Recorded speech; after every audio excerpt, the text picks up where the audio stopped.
Have you ever wondered what it's like to sit in on a magazine editorial meeting? Well, this is your chance. You're listening to Salt Lake Speaks, a monthly podcast where our editors, writers, and staff dig deeper into stories, chat with newsmakers, and talk amongst ourselves about arts, culture, food, music, politics, or whatever else might strike our fancy. After all, we are Utah's biggest fans. Hello, this is Mary Brown Malouf, executive editor of Salt Lake Magazine, and you're listening to Salt Lake Speaks. We're here today with Matthew Lake, chef owner of Alum XO and Alum XO Cantina. Matt grew up working in his dad's deli, went to the Culinary Institute of America and graduated at the top of his class, apprenticed under chefs Marcel Desaulniers and Mark Miller, owner of Coyote Cafe. By the time he was 22, he was already running the kitchen at a restaurant in Washington, D.C. Food and Wine magazine named him its annual Best New Chefs list when he was 26. And not long after, he became the first non-Latino hired by legendary chef Roberto Santibanez to work in the kitchen at Rosa Mexicano, New York City's premier Mexican eatery. He moved to Salt Lake, opened Zion State Street, transformed it into Alamexo, and recently opened a sister restaurant, Alum XO Cantina, in the 9th and 9th neighborhood. Both places will be celebrating Mexico's unique holiday, Dia de los Muertos, on November 2nd, and when Matt is here to tell us about that celebration and how it will be served up at Alamexo. First, Matt, could you just explain a little bit about Day of the Dead in case people have it mixed up with Halloween or something? Yeah, yes, I can. It's a really great holiday, and you know, for a lot of Americans unfamiliar with the holiday, it is the holiday where you see a lot of the costumes and the famous people painting themselves like skeletons and all the big parades and things like that. And it's a really, really big deal in Mexico. It happens to fall right next to our Halloween, so I think that's where a lot of the confusion has come from. Well, they both come from All Hallows Eve, which is 31st, which is a religious holiday. And so this is All Souls Day, technically. Yeah.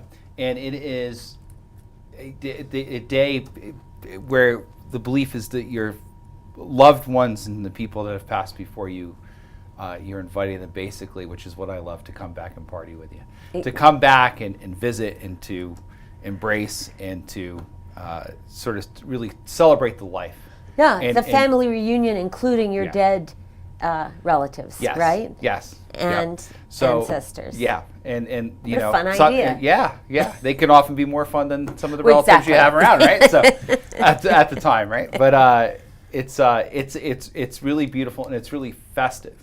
And you know, I remember the first time when I was young, when I was a kid, when I saw images, because you see pictures, right? No one really explains. I saw pictures, and I remember thinking, oh, that's why they dressed with the white and the skeletons, and it looks a little creepy, and they've got the dresses, and I didn't really understand it. And they're in the graveyards, especially like Oaxaca, with the with everything lit up, and you know, and I sort of didn't understand what it was. And then as I got older, I was sort of like, wow, that's a really cool Halloween thing they're doing, right? And then you understand the cultural and what it represents and what it means, and it's you know, it's beautiful, and it's, you know, here it is November 2nd. We sort of lump it into one day, but actually they celebrate for two. Right. So the first day is for the children. So if anyone has passed on that as a minor or a child, is sort of dedicated to the youth that have passed away, and then everyone else comes in on the second.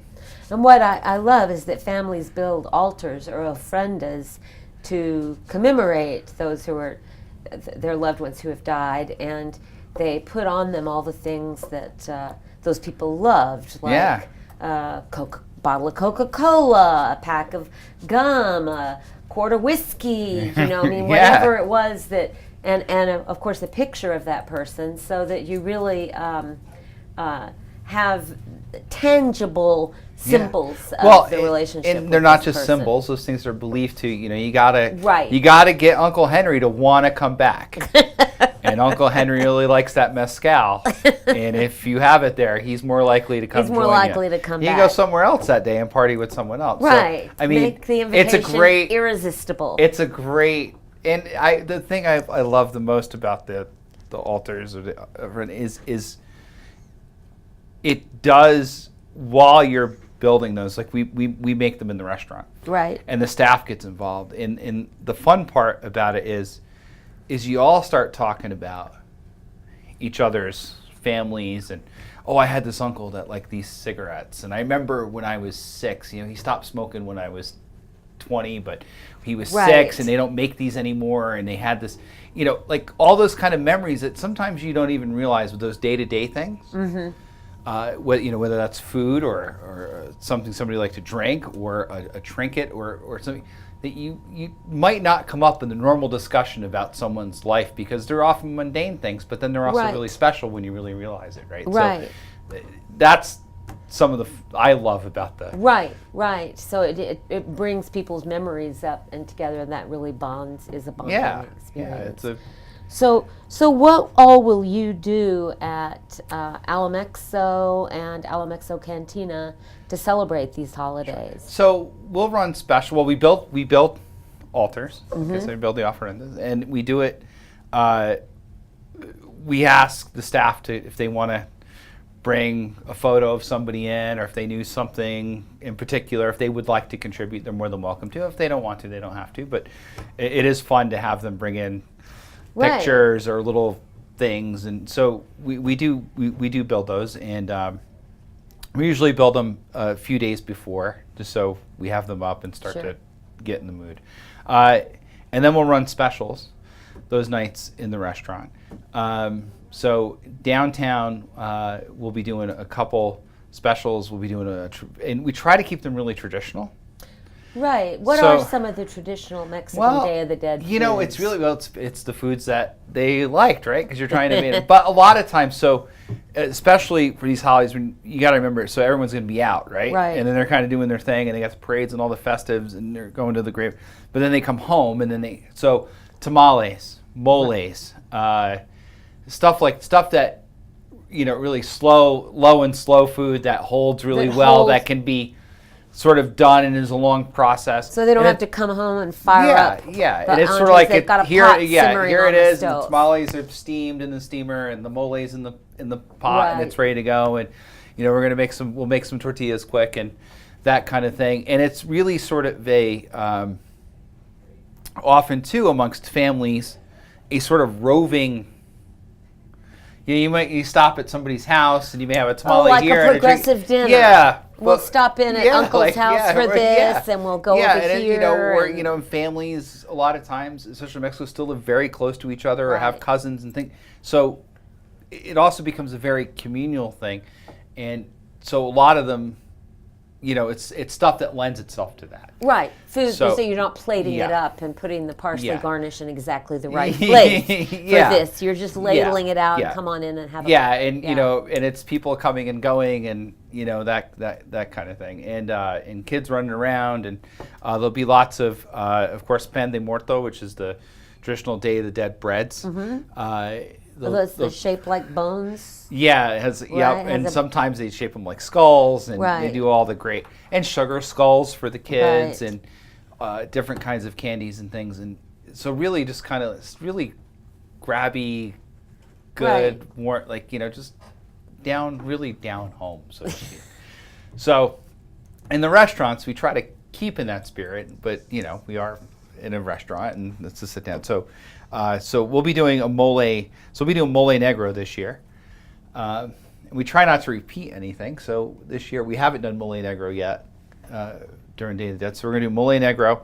Traditionally, a lot of times mole negro would be served with turkey, right? Right. With pavo. Right. But I have found over the years, I've tried, because I like turkey, but it is America still. There's Thanksgiving, only a couple days you can really allow there's to Thanksgiving eat turkey. or on a sandwich. Other than that, it's not a good. So we're gonna change it up a little bit, and we're actually gonna slow braise lamb with avocado leaf and a little eucalyptus, and have that. So borrego so it'd be the lamb with the mole negro. Oh. Can you talk just a minute about mole negro, because mole is one of those. I mean, it's actually sort of a verb for the name of a sauce that has many manifestations. Different variations. So, but mole negro specifically. So mole negro is literally translated would be black mole, right? So it is the darkest and richest mole, often confused in this country for mole poblano, which we serve that's like our mole at the restaurant that we serve downtown all the time. We have mole poblano. And mole poblano is actually the one with the little bit of Mexican chocolate in it and so on. Right. But, if moles are made right, it's not this sweet. There can be hints of that, but it's not like this like chocolate sauce with some peanuts in it or bad variations. You have a lot of different ingredients. And the idea behind a mole in general is to have these complex recipes, but that they create one unique flavor. So really good mole, it is very difficult to taste it and say, oh, I taste the almond, I taste the pasilla chili, I taste the idea is to have this unique flavor that has sort of all these ingredients sort of married to create this one flavor. Very complex, unique flavor. Much like, when people, you can use a lot of wine analogies, really. Right. That people often use to describe food. So mole negro is a very rich, and it is pasilla negro chili, which is, so pasillas, there are slight different variations on pasillas, and they all originate from what we would consider to be the poblano pepper. Right. In its dried form, but depending on the ripeness of the chili. So if they're ripened on the vine and they're ripened to red and then dried, a pasilla poblano then turns into an ancho chili. Right? I know if it's very young and very green when it's picked and then allowed to dry and not really ripen, it becomes the pasilla. And then the pasilla negro is actually a different variety. It's like a chulaca. It's a different. In Mexico, they would still call it a pasilla, and this is where it gets a little confusing. But it's a longer, skinnier, almost like if you've been in a market, you've seen like the long green Hungarian peppers. Right. It sort of looks. It's a chili that looks more like that, than the but it's dark green, or like the famous hatch chilies from New Mexico. Yeah. They're long and skinny like that, but they're really light green. Right. Almost a yellow. Yeah, they're chartreuse. Same shape, same length, but really, really dark green, like a super dark forest green. Okay. And those are the chilies that are dried when they're unripe for the pasilla negra. Okay. And then so the pasilla negra, really, really dark, rich, like almost like burnt raisiny, again, using wine terms, right? Like flavor to it. Not crazy on the heat side. Mm-hmm. Nice amount of heat, about a 5 on a scale if you're saying 1 to 10. About a 5, but really, really rich. And so the pasilla negro is the basis of that mole, and then you have, there's 30 other ingredients, everything from sesame seeds and 3 different kinds of nuts and a bunch of spices and canela, and and that one also uses Mexican chocolate, a little bit of the Mexican chocolate. Right. So it's sort of, to me, it's also one of deceivingly, because when it's made right, when you look at it, I mean, it's very dark. It's almost black. And you look at it and you think it's going to be like this amazingly heavy thing that you put. And it's not. Right. It's this unique, there's also, roasted plantain in it, and there's bread and some Rio cookie and all these different things. So, again, it's about that balance, and that's where looks are a little deceiving on it. And but it's not this like sweet chocolate sauce. Of course. That people, I know. And it's great with. I put Mexican chocolate in my chili, my Texas chili, because it gives just a little deep bass note there, and it's not at all sweet. Right. It's about the quantity. Right. Obviously on anything, right? If anything's not done in balance, but yeah, we love making the moles, and we'll start. So we have to have that ready for next week, and we've got we went and got our chilies already, and we'll start roasting and doing everything over the weekend, and then And then grind our it process down. is usually about 72 hours from when we start to when we finish a mole, from Wow. process 1 to process 2. Wow. And so you're going to have mole negro and the pan de muerto at downtown, and you're going to have a special mezcal. Yes. All Well, right. mezcals are Mezcals are the thing right now, right? Right. And what is great is that, which I'm glad about. So I remember, you could always go to Mexico. So mezcals are the sort of village local hooch, right? Right. And it's so it's not blue agave. It's still agave, but it's not necessarily blue agave. And agave grows all over Mexico, and there's different types. But the main difference in the process is that the piña from these agave are roasted. I mean, like in a big giant pit and really charred and burnt. Right. Right. And then those fruit are then mashed and then fermented and then distilled into mezcal. Right. So mezcal, ironically, would often get confused.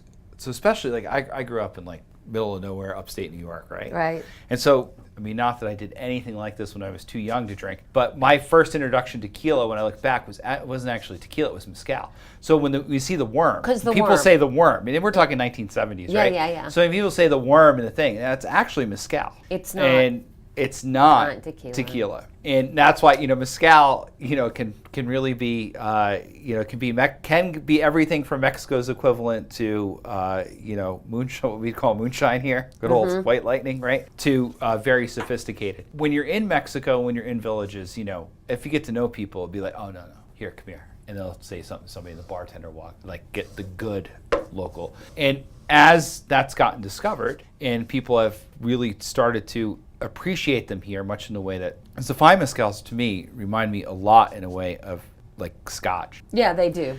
And that whole different flavor, like you have peaty Scotches, right? And you've got smoky Scotches, and you've got like, not all Scotch is created equal kind of thing. And mezcals really remind me of that. Well, so then those are the things at downtown, and at the cantina you're doing a mollete. Yeah, mollete. Mollete. So my chef over at Cantina, right before, about 2 months before we opened, he stayed in Oaxaca for a couple of weeks. He went down there and he just hung out in Oaxaca by himself. And he came back and he said to me, he goes, I got to tell you, out of everything, he goes, you know what? He goes, I had it for breakfast like 5 times. Was these mollete. And they are, it's the same type of bread that we make like when we do our tortas at lunch. Right. It's that same really light, fluffy bread. And so they'll split it in the morning, and then it's really seasoned black beans, queso Oaxaca, and you melt that. Right. And then, pico de gallo and some onion and cilantro and crema on top, and and you just eat it like a... Right. When the very first time I had one when I was in Mexico, it made me laugh because it reminded me of what my mom used to make, like little toaster pizza. Like she'd take a roll and split it, right, and then put So, and I always try to enjoy these French bread pizza. We're all the same, right? Like we all French bread, thank you, French bread pizza. Like when I was a kid, that's what it reminded me of, taking that sandwich roll and splitting it. But it's so good. Yeah. And with Cantina, with it being more sherry and just kind of more, and one menu and really casual. It's one menu all day at the Cantina, whereas Alamexo is more of a course by course experience. And Lance said, do you care if I said, no, let's do it. It'd be great. And it's, and it's just fun and it's easy to share because you can cut it up and everyone can have a piece of it. And and it's funny, we made one the other day and I haven't had one. I mean, he was like I said, he was just there 2 months ago. So it's been a while since I bothered to have one, and so we were working on the beans for it, and so we put one all together, and it was like and Jesus and a couple of the guys that work with us in the kitchen, they were like, oh yeah, and I'm like, you guys, you can make this anytime you want, we have all the stuff, you don't have to ask me, you can, but it was everybody's it's Mexican just fun. Madeleine. Yeah, just fun, and I find that some of those things that come out of Mexico that when you talk to somebody from Mexico, they just take for granted, we just eat this, every day, and we find the most special. Right. It's sort of like, I've got a lot of friends obviously in Mexico, when they have, with the first time they have a really good piece of apple pie. They're just mind blown, oh my God, this is so, and it's it's just apple, it's good, it's apple pie. For us, because I think you take those things for granted. Sure. When they're yours, right? You do. So I use these holidays too to sort of, it's a good way to expose people to sometimes some things that are taken for granted. Tasting food is the best way to get to know another culture, and through celebrations like this one, you can come and have a taste of Dia de los Muertos at Alamexo or Alum XO Cantina. How long will you run the specials? We'll run them for, we're going to make them, and then we'll run them, so we'll start on the 1st, and then, usually we sell out by the 3rd. Right. I don't, Right, so it's not a special ending, you just do it until it's gone. No, we do it until, I just want to, and we don't keep anything around, so it's that weird thing with me, I want it to be special too. Sure. So, everybody needs to go check it out at Alamexo and celebrate your own Dia de los Muertos with your own deceased family. Invite all your dead uncles and aunts and party on.